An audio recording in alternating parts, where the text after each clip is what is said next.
Morning dear students. आइए आज हम जानते हैं क्वार्टाइल फंक्शन के बारे में। What is quartile? The word quartile is taken from the word quantile and the word quantile taken from the word quantity. Let us understand. So basically ये quantity से रिलेटेड है क्वार्टाइल। आपको इतना बता दूं, अगर मैं सपोज हमारे पास कोई 100 क्वांटिटी है, अगर मैं उसको मिडल से स्प्लिट कर देता हूँ या कह दूँगा तो इसके अंदर 50% क्वार्टाइल, तो इसका मतलब 50% लोग इधर हैं, 50% इधर हैं। एग्जाम्पल के साथ देखेंगे। So the 0.35 quantile states that 35% of the observations in the data set are below a given line. It also states that there are 65% remaining observations are above the line. क्या मीनिंग है? अगर हमारे पास 100 बच्चों के marks हैं और हम उनको असेंडिंग ऑर्डर में अरेंज कर लेते हैं और मैं कहता हूँ 0.35 क्वांटाइल निकालो, इसका मतलब है एक ऐसी लाइन जिसके नीचे 35% स्टूडेंट्स हैं और बाकी के 65% स्टूडेंट्स उस लाइन के ऊपर हैं।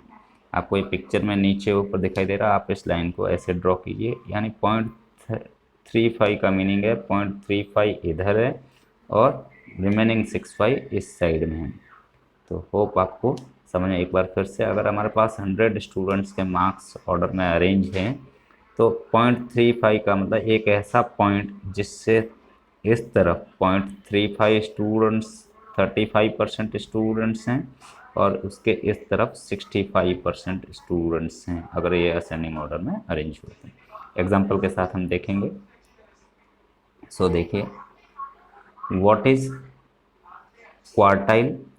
Quartile is a statistics are values that divide your data into quarters basically.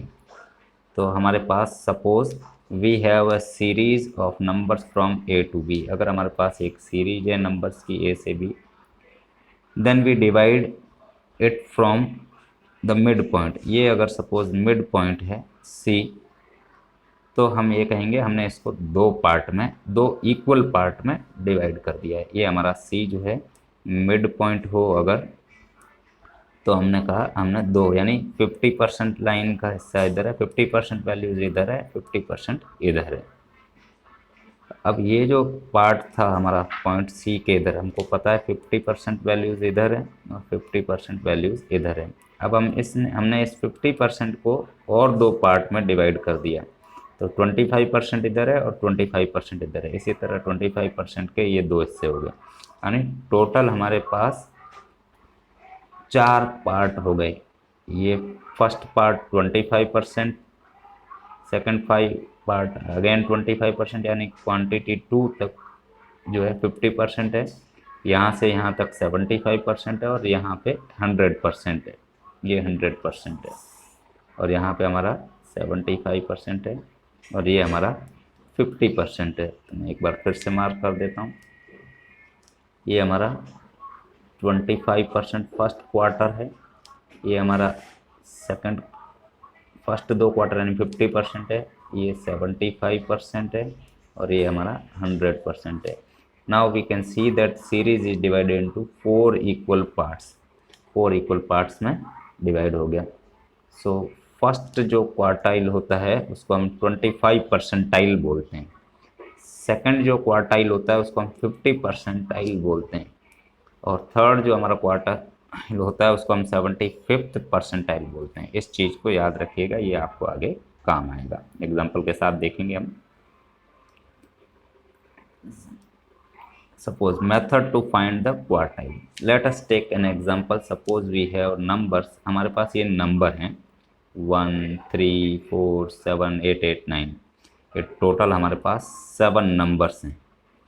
So arrange the data in ascending order. Already in ascending order है, जब अगर नहीं हो तो आपको इन डेटा को क्या करना है, असेंडिंग ऑर्डर में अरेंज करना है। अभी ऑलरेडी है। सो उसके बाद आपको काउंट करना है, तो टोटल कितने हैं, 7 डेटा वैल्यूज़ है हमारे पास। थर्ड स्टेप, जो फर्स्ट स्टेप हमने असेंडिंग ऑर्डर में अरेंज कर दिया। सेकंड स्टेप हमने काउंट कर लिया।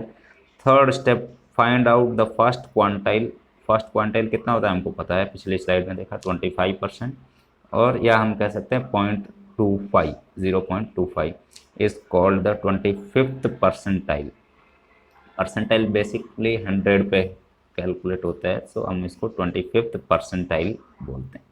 परसेंटेज नहीं है, ध्यान रखिएगा, this percentage is different from percentile. Please remember, percentage is different from percentile. So देखिए ना, उसके बाद now fourth step is now calculate Q1। Rounding, round एक फंक्शन है जो किसी भी नंबर को आपको किसी पर्टिकुलर डेसिमल वैल्यू तक राउंडिंग करके देगा, आपको पता होगा। 0.25% निकालना है तो 0.25 उसको हमने मल्टीप्लाई कर दिया n+1 से।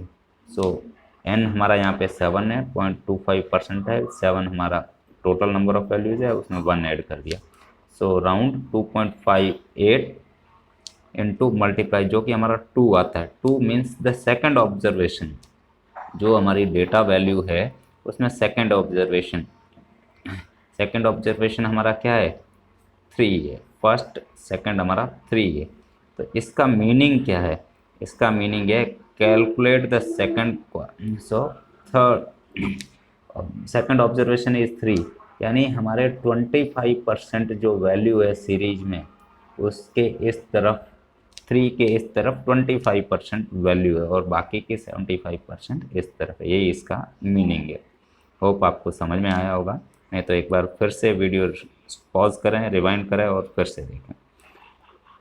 फिफ्थ स्टेप है calculate second quartile. Second quartile में आपको सिर्फ क्या करना है, 50% कैलकुलेट करना है। 0.50 उसको हमने मल्टीप्लाई कर दिया n+1 से। सो सेकंड क्वार्टाइल जो है आपका ऑब्जर्वेशन वैल्यू 7 आती है, यानी हमारी एक तरह से हम कह सकते हैं इस ऑब्जर्वेशन सेट की जो मिडल वैल्यू है वो 7 है। उसके 50% वैल्यूज़ इधर है, 50% वैल्यूज़ इधर है। 50% नहीं का मतलब 50% ऑब्जर्वेशंस। इसी तरह हमको 75% कैलकुलेट करना है तो हम इस तरह से सेम मेथड से कर सकते हैं। सो ये हमारा परसेंटाइल कैलकुलेट करने का तरीका है। इसको अब प्रोग्राम में कैसे इम्प्लीमेंट किया जाए, ये हमारा सेम प्रीवियस एग्जांपल है। हमारे पास एक क्वांटाइल नाम का फंक्शन है, किसमें, पांडाज लाइब्रेरी में। ये आपने प्रीवियस एग्जांपल में देख रखा है। हमने एक डिक्शनरी, नेस्टेड डिक्शनरी है, उससे हमने एक डेटा फ्रेम बनाया, डेटा फ्रेम को प्रिंट किया। आप देखिए यहाँ पे ये डेटा फ्रेम प्रिंट कर रखा है मैंने, ये डेटा फ्रेम, ये हमारा डेटा फ्रेम हो गया। और हमने चारों क्वांटाइल df.quantile 0.25, 0.50, 0.75, 1 और एक्सेस हमने दे दिया 0। एक्सेस 0 आपको पता है वर्टिकल होता है एक्सेस 0। तो अब आप देखिए, आप इनको असेंडिंग में अरेंज कर लीजिए और फॉर्मूला से कैलकुलेट करेंगे तो 0.25 इस कॉलम में ये है, इस कॉलम में ये, इस कॉलम में ये है। सेकंड 0.50, 2250, 2260 आप कैलकुलेट करके देख सकते हैं, यही रिज़ल्ट आएगा। तो ये आपका हर क्वांटाइल का, और ये आपका एक प्रैक्टिकल भी है, आपको अपने प्रैक्टिकल रिकॉर्ड में इसको लिख लेना है अच्छे से। तो होप आपको ये समझ में आया होगा। कोई भी डाउट है तो वीडियो पॉज करें, रिमाइंड करें और फिर से देखें।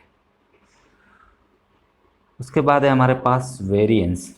It is use to return the variance of a given data set, the data frame और डेटा कॉलम और रो। किसी भी डेटा फ्रेम में किसी रो और कॉलम में से अगर हमारे को वेरिएंस निकालना है, मैं वेरिएंस एक स्टैटिकल टर्म है, आपको एक बार उसको कैलकुलेट करने का फॉर्मूला देखना पड़ेगा। और वेरिएंस निकालने के लिए हमारे पास ये सेम मेथड है, जैसे हमने मिन, मैक्स, सम या काउंट फंक्शन लगाया था, वैसे ही वेर नाम का हमारे पास फंक्शन है जो आपको वेरिएंस कैलकुलेट करके देखना है। तो ये विप्रो कॉलम का वेरिएंस है और ये हमारा हर कॉलम का लाइन नंबर 10 का रिज़ल्ट यहाँ है। आप आसानी से देख सकते हैं, हर एक कॉलम का लाइन नंबर 10 में एक्सेस 0, यानी इस तरह से इन कॉलम्स का वेरिएंस वैल्यू कैलकुलेट किया गया है। होप आपको समझ में आया होगा। इसी तरह वेरिएंस के बाद हमारे पास स्टैंडर्ड डेविएशन निकाल सकते हैं। It is use to return the standard deviation, एक स्टैटिकल टर्म है which is given set of numbers a data frame column और रोज। अगर आपको स्टैंडर्ड डेविएशन सेम सिंटैक्स है, आपको वेरिएंस की जगह std नाम का फंक्शन यूज़ करना है। ये सारे फंक्शन पांडास लाइब्रेरी में।